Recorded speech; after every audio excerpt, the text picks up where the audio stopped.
So we're getting a new 2D Zelda game, and guess what? It's actually about Zelda, like the character the series is named after. This is something that people have actually wanted for like a pretty long time now, and it's finally here. We're getting a actual Zelda-centered game. Link has ended up in this weird rift thing, and you have to go save him. And the gameplay in this game is just really interesting. So to explain this game's whole gimmick, it's like they took like the whole building aspect of like Tears of the Kingdom and made it into like a puzzle-solving game. So instead of using your hand ability, you're using this rod thing to make echoes, which you can use around the world you're exploring. It's honestly a pretty interesting gameplay gimmick, and there's like a ton of echoes, like a lot in this game. And honestly, this is a game that I think I'm gonna want to check out and buy. I honestly could see a lot of interesting gameplay scenarios come out with this, and that's basically like the whole main point of the game.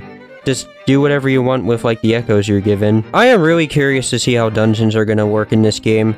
Like, how are they gonna go? Are you gonna be using your echoes, or are you gonna be like gathering items like the other Zelda games? I do gotta mention this game's combat because I do find it to be like really cool. So you can like pull out like enemies and you could just have them fight other enemies. It's just an interesting way of approaching combat in this game. I'm now just thinking about this, but I am really now curious to see how boss fights are gonna work. Like, this is just such an interesting gameplay gimmick. I am just like really curious about it. It's gonna be really interesting to see how you approach the rifts in this game, because they're just kinda in the overworld. I don't know how you're supposed to just access them, just walk into it, I guess. Now when I think about it, they could be like the equivalent of dungeons in this game, but I could be completely wrong. Art style wise, graphically, it looks pretty nice. It's using the Link's Awakening remake style, which looks pretty good. I just gotta comment on this whole game's like world, because I find it to be really interesting. It seems to be mixing stuff from like current Zelda games and some of the old ones too. I am curious to see how this game is supposed to like fit into the timeline of Zelda. Like, does it take place after Link's Awakening? Or like, is it just its own thing? There are some surprising characters that do show up in this game. Like the Great Deku Tree is in this game. I think that's pretty surprising. And then there's like this salesman character, which I'm not sure which game it's from, but they're here. This is honestly probably something I would have wanted out of a 2D Zelda game, just sort of a new world.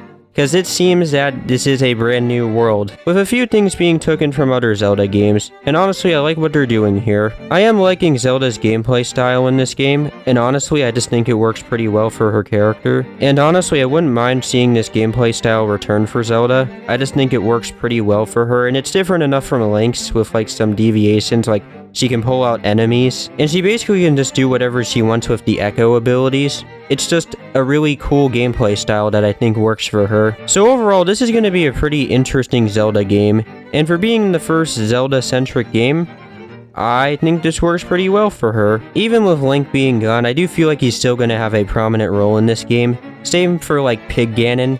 I'm almost convinced maybe like him and like Link are working together. Maybe. But I don't really have anything else to say, so that's basically it for me, and I'll see you guys next time. Bye.